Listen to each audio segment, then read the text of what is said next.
So let's go back to 106 in Park and what it is and the importance of it. And thank you, because the hard part about streaming for hours is the pee breaks, man. It's so like you hold it in Right, as long as you can. right.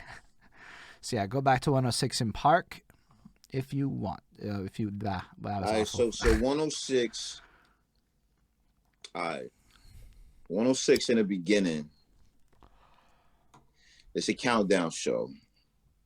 So at some point, right around the time that I even started like really like taking writing seriously, because before the rapping came the writing.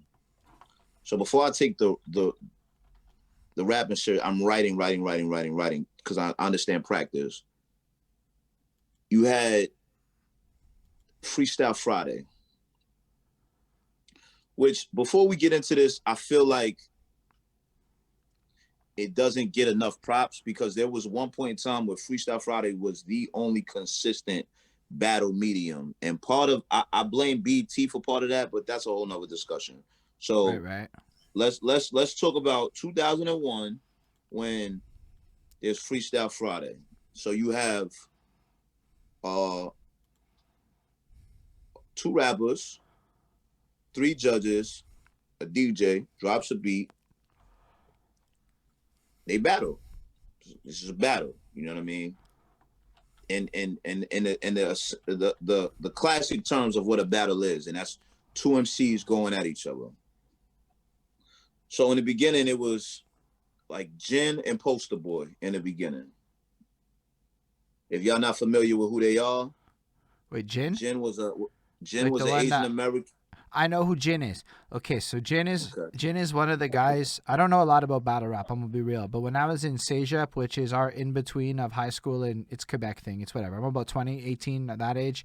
Jin had Okay. his like big run where he got really popular, and people who didn't really know anything were just like Jin's the best. And then Jin's No, album flopped, and then Jen is like for, and I hate to use this term because it has an Asian context, but Jen is like Mr. Miyagi for us, for me even. You know what I mean? Like Jen is my guy. You know what I mean?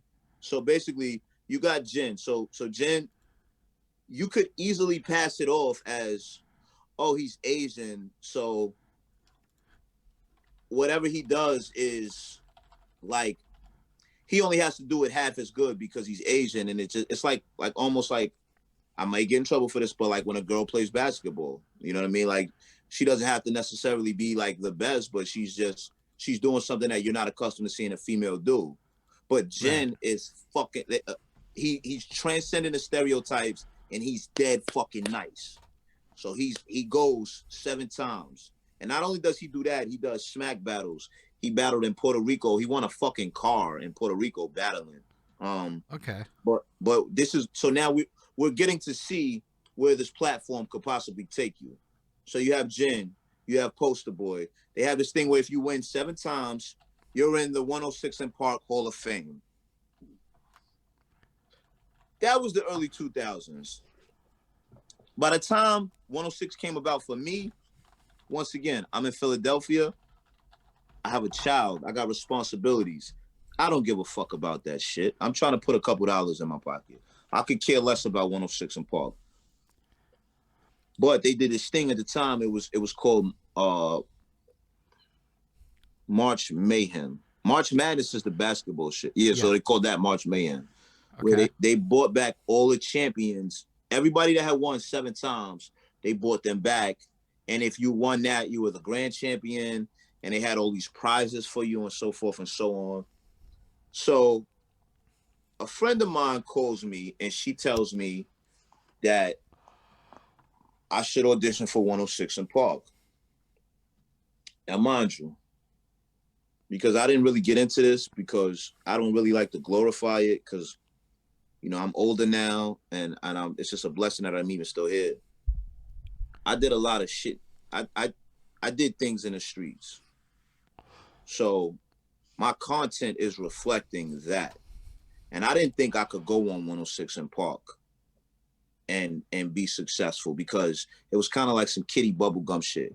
And Dutch, I'm about to fuck you up with this. This is some shit that when I said it to Conceited, it blew his mind. So basically, I had to change my content to match what would be successful on 106 and Park.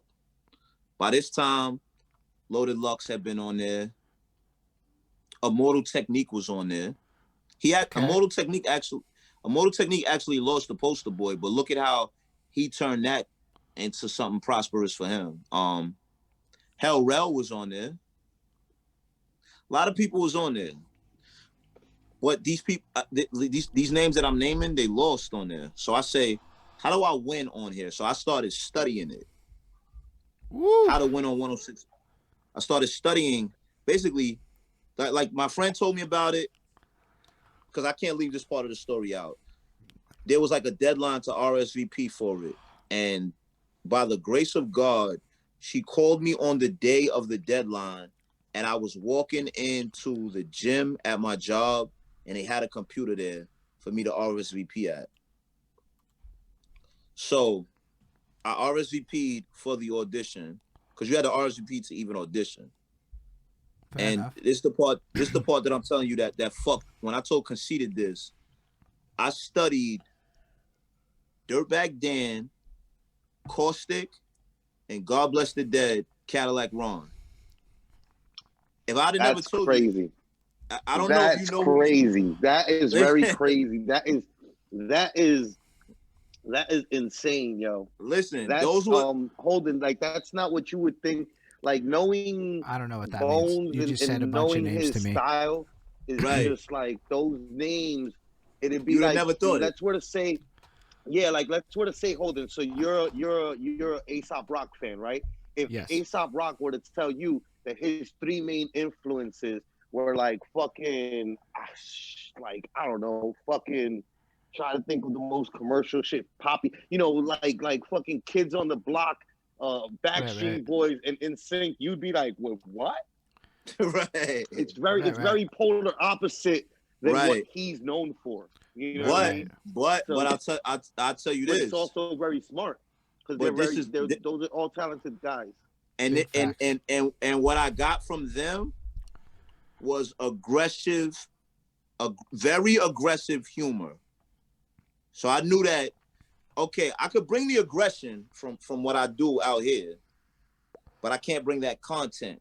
But if you're funny, if I make these people laugh like the way that they make them laugh, I'm gonna win.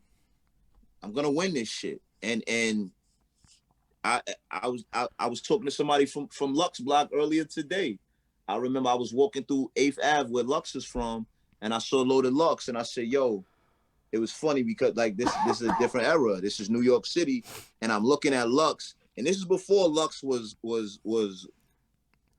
righteous. Let's say I've heard of Lux, so I understand that name. I've heard of him. Yeah, at so least. so Lux is standing on the gate, and I'm looking at him, and he's got his hands in his pocket, and you really have to be from New York to understand this. So I look at him, and he balls his hands up in his pocket like whatever you about to do, I'm ready for you. And I'm just asking him. I said, yo, son, you Loaded Lux, right? And he like, yeah. I said, yo, I'm about to go on 106 and Park. Like, you got any suggestions for me? And he was just like, well, whatever you do, don't curse. And just do what we do out here and take it to that stage. And then I auditioned for it. I auditioned for 106 and Park. I auditioned for 106 and Park 2 days before my grandmother passed away, I believe. Ooh. Or it was like a week or something. I forgot what it was, but it was in June or July of 2009. I got it tatted on my hand. That's why I'm looking at my hand. Okay. That's really sweet. So basically, I auditioned. I went to the audition. I had the RSVP for the audition, and I was kind of having a rough time at that moment. And I got this homeboy of mine. He's a 5%er, and he told me like 5%ers are like, these motherfuckers are just very knowledgeable. Right. And this dude told me that on June 1st, I was going to get some good news. And I checked, I don't want to tell this the wrong way. Either way, I signed up for the audition.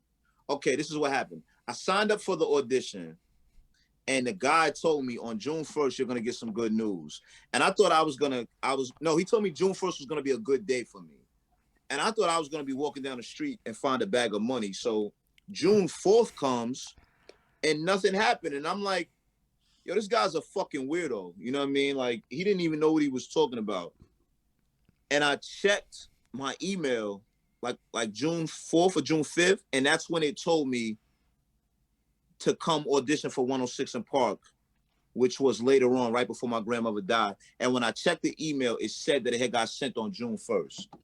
Damn. So I kind of almost felt like, wait a minute, like this is like destiny falling into play right now. Right. So I go to the audition. I went to the audition. The line was fucking around the corner, man. And the way that they had it was you went in groups of 8. So you go in 8 at a time. So let's say 1 through 8, right? So you get in there and they'll say number 2, and they'll say your name and wherever you're from. Step to the front. You're going to battle number 7 and say his name or wherever he's from. So the crazy part is, as I'm talking about, the line is down the fucking block. So I'm waiting out there all day. And then as I'm going into the line, a guy comes downstairs because now these guys that have already went in there, they're coming down and they're telling us what happened upstairs. So a guy says, he says to the one kid, like, yo, don't curse when you go up there, and it's gonna be like this. This is what the setup is like, and this, but this is, you gotta remember, these are rappers, and this is young men, testosterone, competitiveness. So the guy says, like, man, I'm gonna go up there and do what the fuck I want. I don't care what you told me to do when I go up there. So he's like, well, damn, like, why are you acting like that? Like, I'm just telling you, I just came from up there. Why are you telling me? Like, I'm telling you what's going on up there. So you can't. What's up with you? So then it turns into, matter of fact, battle me right now. So these guys are battling. This is like right before I go in. So the guy that was still online is battling the guy that just came from downstairs, and the guy that's still online, he's fucking smoking this dude. You know what I mean? Like, yeah, and this is like some rapper shit. Like, he's like smoking him, and he's still rapping as he's walking into the door to audition, and he's just smoking him. And I'm like, Jesus Christ! I'm glad that guy went in before me, and I don't have to battle him up there.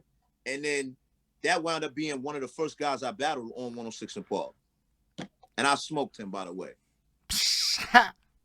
So then all right, so they're telling me, yo, whatever you do, don't curse. So I had a rap that had curses in it. So it's crazy because we don't even do this shit no more. So I had to rap, but I was so seasoned at that time that I shuffled the rap around in my head, where that, like, when I spit the rap, like, I basically like blurted out the curses. And then my punchline was like, come on, judges, y'all gotta give me credit, because y'all said I couldn't curse, so I did my own edits. And the fucking judges went nuts. And I was like, now mind you, this is like I didn't get a reaction like that since I battled my man Davon outside. I got a little bit of love. I got people saying I was nice, but I'm in Philly and I'm battling, so I get a crazy reaction off of this. Oh yeah, I said I'm the Don. You got to admit, I think I'm hot shit. I pop shit from a 750 cockpit, but instead of me saying shit, I was like, you got to admit, I think I'm hot ish. I pop ish from so it sounded like, what is he saying? And then I followed, come on, judges, you got to give me credit, because y'all said I couldn't curse, so I did my own edits.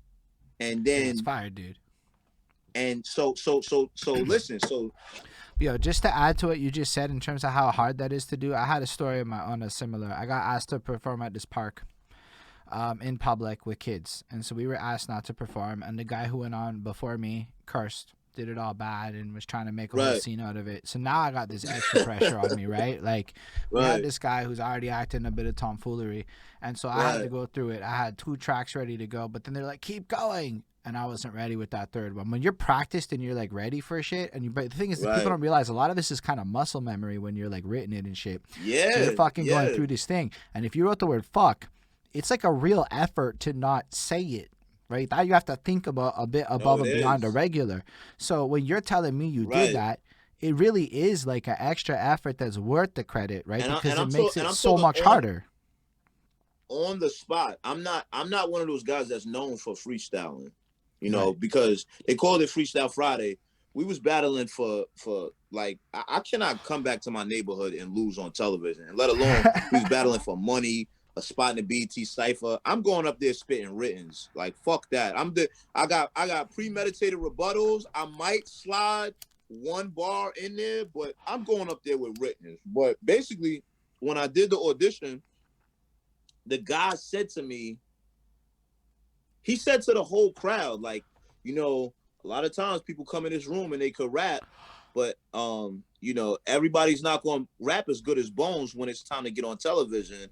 And that stuck out to me because I'm like, yo, it's like, all right, there's 8 people in this room right now that are rapping, but there's fucking been 500 people here today that he's already seen. Like, why would he say my name of all fucking people? Yeah. So then, What's crazy is that, like, we've heard a couple of stories along the way. So one of them is from this guy Nunzio from End of the Week, who Right. worked at Bad Boy Studio, the Daddy's House, as it was getting set up, and he was talking about the creation process of Daddy's House and how Diddy had like 16 people there, and at the end of the day, they built the studio, and then he cut it to 6 people, and the people that stayed, that made it past the cut, were not the people with opinions, were not the people that had the attitude. It was the people who followed the instructions of the executives that were in charge of them. And his attitude was, yo, you Right. want me to do that? I'm going to do that. So why I said that is because listen to your story. You already told us the clue. You said it. You listened to their instructions, whereas other people tended to have an ego and an attitude about it, but you were humble Right. enough to do it correctly. And that's amazing that you shared that with us, dude. Thank you for the knowledge nuggets again. Yeah.